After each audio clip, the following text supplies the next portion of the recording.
Hello दोस्तों, कैसे हैं आप लोग। उम्मीद करते हैं अच्छे होंगे। दोस्तों, जैसा कि आप लोग जानते होंगे राघव चड्ढा जी को। राघव चड्ढा दोस्तों पंजाब के सांसद हैं और पैसे से वो चार्टर्ड अकाउंटेंट भी है। वो दोस्तों एक आम आदमी पार्टी के एक युवा नेता है। ठीक है, प्रमुख नेता है कह सकते हैं आप लोग उनको। दोस्तों अब क्या किया गया है कि उन्हें अब पार्लियामेंट में बोलने से रोक लगा दिया गया। अब वो पार्लियामेंट में बोल नहीं सकते हैं।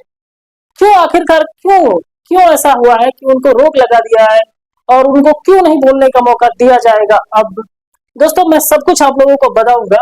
उन पर दोस्तों 3 आरोप लगाते हुए उनको कहा गया है कि अब आप पार्लियामेंट में नहीं बोल सकते हैं। अभी आरोप सुनिएगा, क्या क्या उन पर आरोप लगाया गया है। इससे ये आरोप दोस्तों बेवजह कोई काम का नहीं है जो कि उन पे लगाया गया है। ठीक है, देखो वो जितने भी मुद्दे उठाते थे, आप लोग जैसा कि उनको देखे होंगे, जितना भी मुद्दे उठाते थे वो सब जनता के हित में थे। जनता के एक जनता की आवाज कह सकते हैं।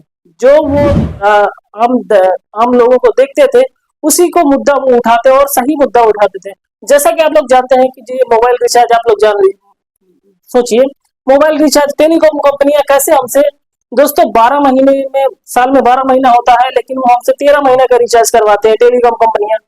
उस पर भी उन्होंने बोला है। जोमेटो स्विगी राइडर का जो प्रॉब्लम होता है उस पर उन्होंने बोला है, उस पर भी आवाज उठाया है।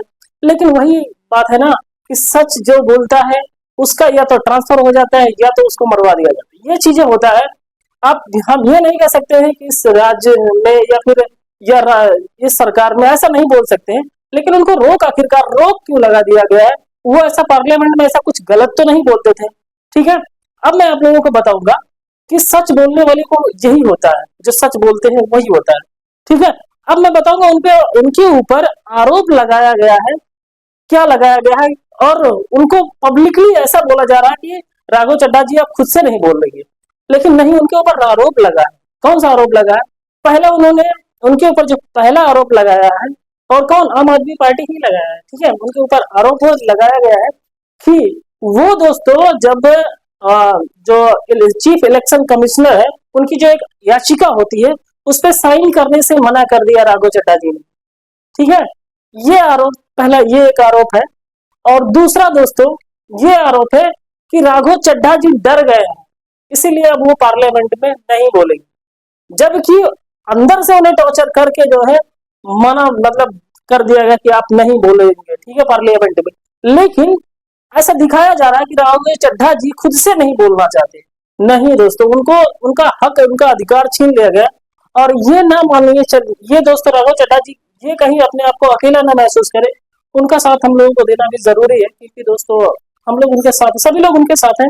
क्योंकि वो दोस्तों एक जनता के हित में और बोलते थे, जब भी वो बोलते थे पार्लियामेंट में। क्योंकि हम लोग जितने भी जनता है, सांसद अगर बना कर कोई भेजता है तो इसीलिए तो बना के भेजता है कि हमारा जो दुख है, दर्द है, वो पार्लियामेंट तक पहुंचे, पार्लियामेंट में कोई आवाज उठाए।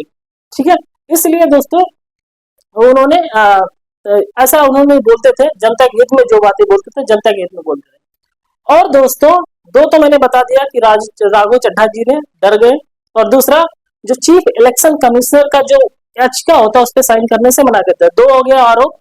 तीसरा आरोप है कि जो ऑपोजिशन के जो वर्कआउट होता है, ऑपोजिशन के बाहर वो ऑपोजिशन वालों के साथ वर्कआउट नहीं करते।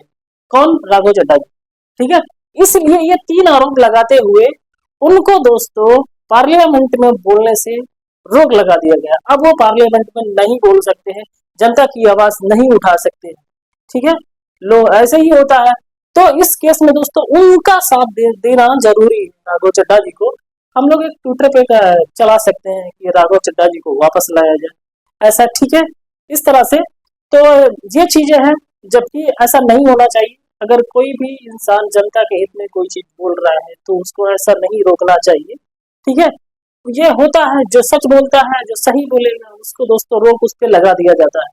ठीक है, ज्यादा जो ईमानदार बनते हैं, जो सही काम करते हैं, उनको बोलने का मौका नहीं दिया जाता है। ठीक है, इस तरह से उन पे जो है रोक लगा दिया गया। अब शायद राघव चड्ढा जी पार्लियामेंट में वापस ना दिखे।